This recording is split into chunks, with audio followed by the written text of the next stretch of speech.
Why hello once again. It is time for the January Sketchbox. January Sketchbox, you ask, and was the last video not an October Sketchbox? Yes, well, you see, we're missing 2 months because of the fact that I did film the boxes. I did. I lost it. I have the pictures of what I made. Here they are. But there you go, that's what I did. But I lost them. That was a total accident. Okay, that's not true. I didn't lose all of the footage, I just lost. So we're going on to January, and hopefully by the time I finish this video, I don't somehow accidentally erase things with only a few with only a few fragments of footage left. Yeah, let's hope. Anyway. So here's the first featured artist, Rebecca Malkin. I've already looked through her Instagram. It's very good. You can find her at rebecca.rocket on Instagram.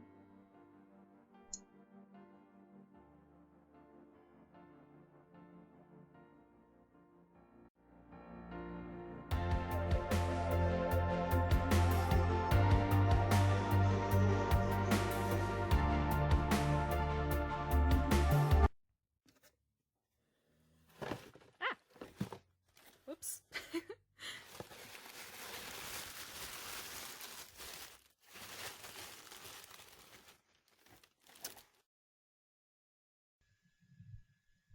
Alright, the next featured artist of the month is, I believe this is pronounced Toddler. I hope I'm pronouncing that correct. But here is his art, and I will show pictures of his art from his website as I read the back of the card. Born in New York City in 1964, Toddler started life out as an artist and musician. As an artist, he undertook formal training in pastels, oil, and sculpture. After a few years painting and playing music, he entered the technology field, where he went on to form his own company. Through his approach to mentoring, he managed technology, creative and operational teams in a variety of industries for over 20 years.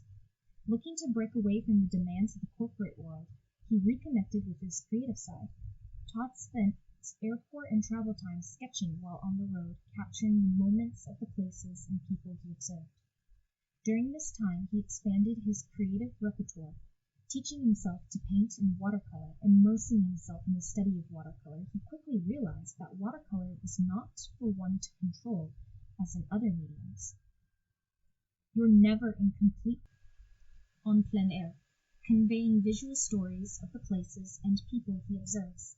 Now living in Nashville, Tennessee with his wife, Jody, Todd continues to pursue a creative life.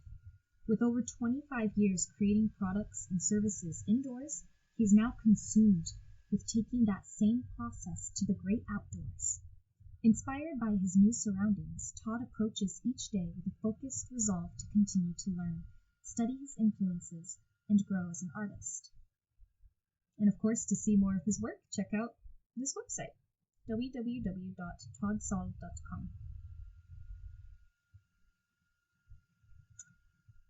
I mean, and just his work really is quite good. Alright, let's get on into the stuff in the box. It looks like this is a German word. Grombacher? I'm sorry for mispronouncing that. But that's the watercolor company here. And we have 7.5 milliliter tubes. Cool. This month is all about reverse watercolor. Talk about a break from the norm. This box is all about layering light shades to create a watercolor piece on black paper. We included a Chinese white to mix with the other colors to make them more opaque on the black paper. To add some color, we also included a cobalt blue and gamboge. Am I pronouncing that right? I looked it up. I don't think I pronounced that right. I think it's gamboge. Something like that. Okay. And next up, we have Finetech Sketchbox Metallic Dark Teal. This is actually a really pretty color. We worked with Finetech to create a brand new color formulation only available in this box. Oh, cool! We love the way this metallic watercolor looks on the black paper, and it can be mixed with the other colors to add some shine to your finished art. Yes, we like shine. And of course we have here this silver brush. It's a...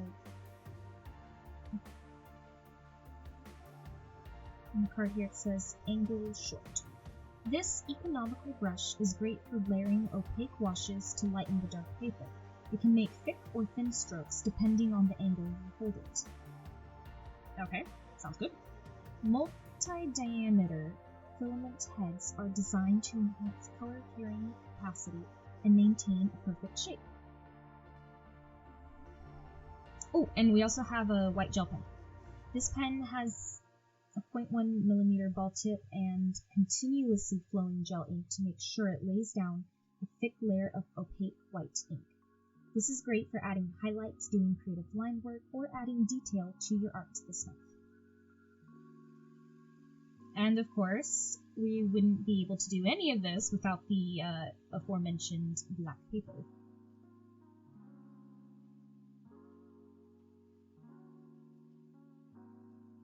And if you want to get real specific, it's called Clairefontaine Paint on Pad Noir. This black mixed media paper is a beefy 250 GSM, and it can hold a lot of liquid medium. I can attest to that, as I've already painted on it. While its surface is a bit smoother than other watercolor paper, it allows you to push around the color and create some really unique blends, washes, and color transitions. This paper is also great for the gouache from November. Oh yeah, I remember that. Oh yeah, November was about gouache. And December was about marker.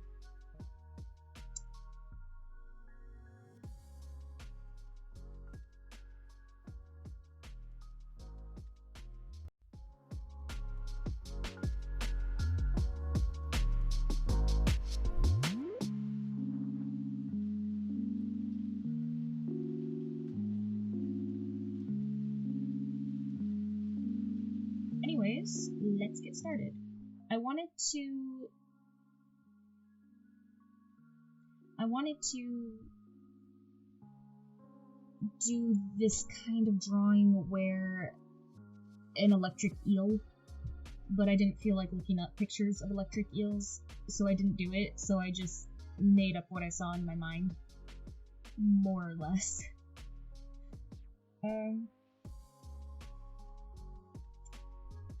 What I can say about this watercolor is lays absolutely beautiful on the paper, and to be honest, I'm not a huge watercolor person, not really. I've used watercolor before, but I've used low quality watercolor. You know, not the worst thing in the world, depending on what brand you get, but the watercolor that are just the little hard cakes that you can get in a pan at any old art and craft store, it's not the best quality. It's not.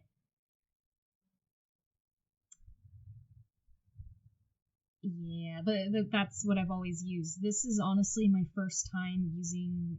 Well, I guess the closest experience I've had is using gouache. That gouache is nice. I haven't used it in a while. I think I should use it again. But anyway,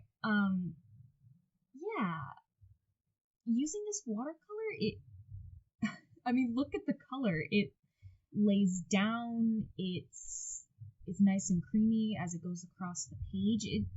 I really like it. I think I may have to actually use this a bit more, play around with it more other than this video. And buy a few of different colors of watercolor from a tube. It actually does make a difference. I never thought it would either. I mean, okay, that's not technically true. I knew it would. This is the first time I've tried it. And sometimes there are things that you know you should try because it seems like it would be beneficial, and maybe you would even end up enjoying it, but then you just keep putting it off because it's not really important. You're like, well, I have this other thing. It's similar enough, right? No, it's not. This watercolor is pretty great. Anyways, so I hope you enjoy the rest of me painting this. It's a pretty quick one, I know. Pretty quick little drawing that I've done here. I really like this paper too. I will say it was hard. It was a little bit hard to get the white gel pen rolling at first, but once I did, it wasn't actually that bad, and it flows across the paper nicely enough. As I used it, however, it did keep stopping, and then nothing was coming out, and I had to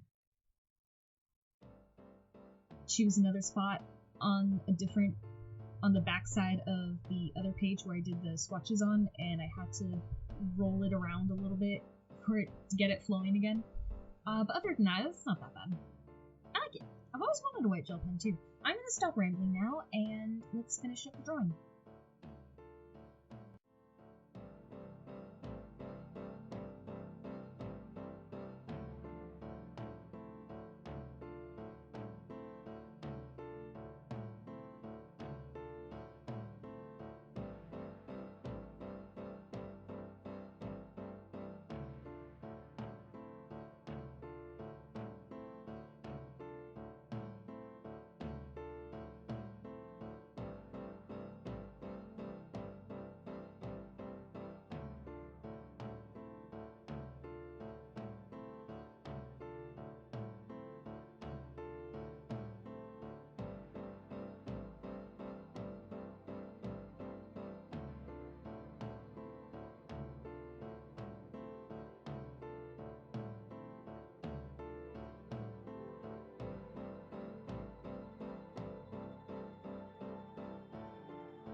Okay, that is my finished little monstrosity.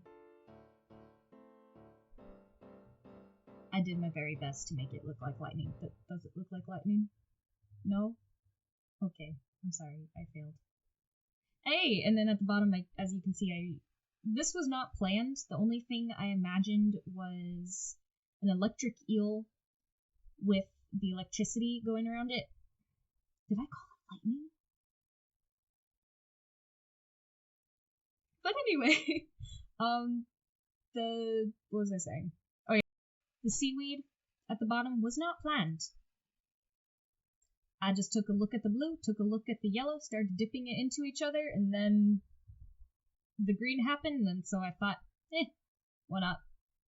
Also, it adds a little bit to it, kind of. No? Okay. Well, I did my best with this month. Alright, at any rate, hope everybody has a great week, or night, or day, wherever you are in the world. If you're a space alien and you're watching this, then you have a good one.